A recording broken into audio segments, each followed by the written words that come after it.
have a strong affinity for this president. In an interview, you called him an Uncle Tom. That didn't sit well with lots of black folks. Right. Why did you say that? Well, one, that was a sort of an internal conversation that before I became a candidate.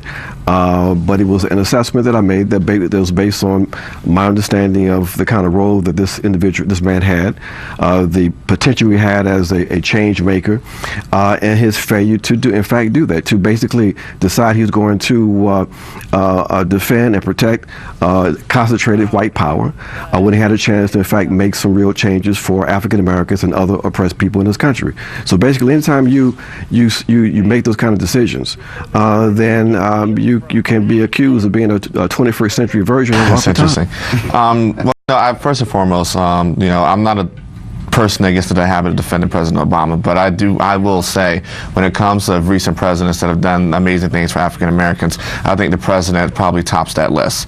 Uncle Tom. I mean, show me another president that's commuted over 1,000 sentences of African Americans that were wrongly convicted of nonviolent drug offenses. My question to you guys is what's your economic plan? I'm a Republican. I believe that free market enterprise, helps produce jobs, produces prosperity, produces wealth for our citizens. What's your guys' economic plan?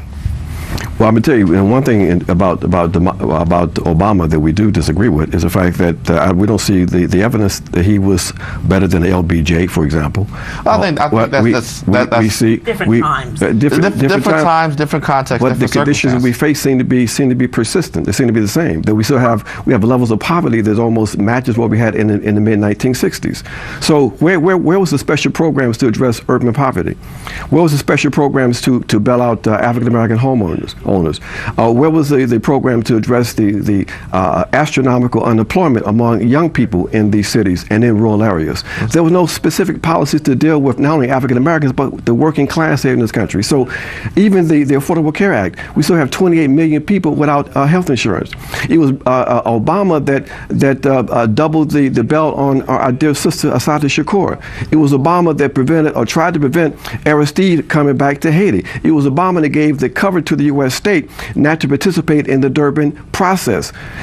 So where is the evidence that there was something really progressive about this administration? In fact, it was the most backward administration that I think we've seen in quite some time. And morally, it has undermined the status and the position of African Americans like no other administration, because now we have more conservative African Americans than we ever had before. Well, I think that's that. Whoa. You got 30 seconds. 30 seconds. Well, I actually think it's an amazing thing we have more conservative African Americans than we ever had before. I think one of the issues that the African American community has had is that there's been a monopoly